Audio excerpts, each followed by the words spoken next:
Good morning, everybody. Joe with the Big Sky Model Workshop.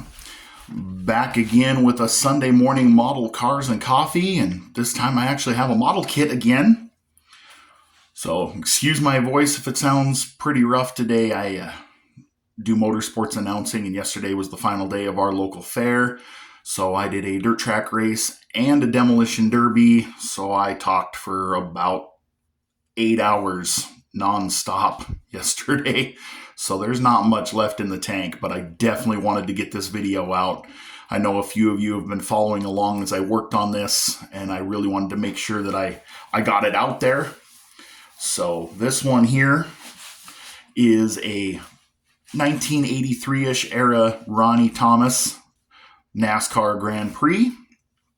I got the idea for this car from a video on Stapleton 42's channel. If you guys have checked out his channel, he built some really, really cool cars. And then he also has started to go talk to these different figures in NASCAR who were around in the early 80s, late 70s. The independents, the guys that like Ronnie Thomas and Dave Marcus and Lake Speed and guys like that. Jimmy Means is another one that comes to mind. These guys that really were the backbone of the sport. I mean, yeah, you talk about your guys like Earnhardt and Elliott and Waltrip, but without these guys, there's not much of a field for them to race through. And so these guys were super important. I'm one of those guys. I'm one of those guys who doesn't win a lot, didn't win a lot, but was there every race. And so I kind of feel like I kind of share with them. You know, we work just as hard as everybody else with half the funds and have just as much fun as they do, even if we don't have a lot of hardware to show for it. But I digress. Let me tell you about the car. So this started off as a Wrangler Monogram Grand Prix, part of one of the two-car Wrangler combos. I bought a whole bunch of those when I got back into modeling here. I stocked up on a bunch of the Monogram two-car NASCAR kits because I love this era of NASCAR. Paint is just Krylon Poppy Red out of a rattle can. Decals were rough. The only company that made decals for this is a little company called Slot Car Fever. They're just a little mom and pop kind of deal, and so the decals aren't kit quality, and it took a little bit of getting used to learn how to navigate with these. I ended up having to buy 3 sets in total to make everything happen. The white on the car took 2 sets of decals to get to stand out, and knowing what I know now, I probably would have been better off trying to mask and paint this. And if I were to ever do one again, which is highly unlikely, that's what I would do. I'm just actually happy to have this one done. It'll look good on the shelf. I mean, in real life, these cars were not beautiful close up. They were good 20, 30 footers. So I'm happy with how it turned out all in all. Kind of had to just use a couple sets of the black decals to get the Advance Auto done because they didn't include one for the hood. And so I had to just kind of make do. Car's not anything exciting, really. It is box stock. I did pull the wheels off of one of the Monogram Ford kits, the 5-hole welds, just because I really like the way they look. So I just sand the backs of them, kind of grind the backs of them off so you can open them up. My tires, I do, little tech tip for you guys, an 11 millimeter deep well 3/8 drive socket works perfect for the Monogram NASCAR tires to slide. Just slide it over the socket, hook it up to your drill, and then you can spin them so you can sand the treads.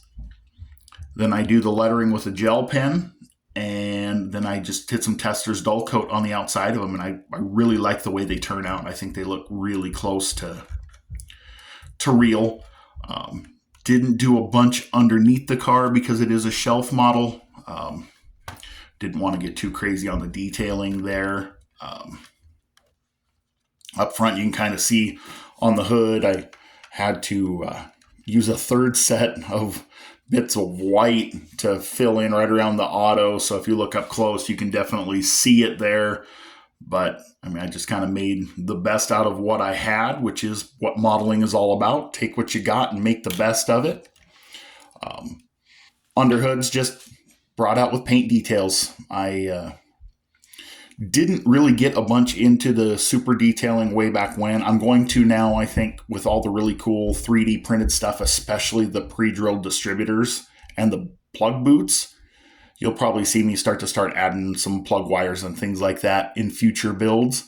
But this one was just kind of trying to remember how to build a model kit again, so I kind of made the best out of what I had. Like I said, the grill, I didn't have any Tamiya panel liner when I did that, so I actually used metallic gray paint, like graphite gray paint, and I thought that worked really, really well because it flowed in and it's got that metallic sparkle to it that it still shows the screen really well, and I think it looks pretty nice. So if you guys ever get a chance, try that once on a grill or something. You might be pleasantly surprised. So this side here, kind of same deal.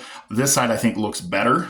I got trying to figure this out as I went, and I started with that driver's side and kind of realized I had some things off kilter before, well, it was too late by the time I figured it out. So made some adjustments to this side. So this is the way it'll sit on the shelf, I think.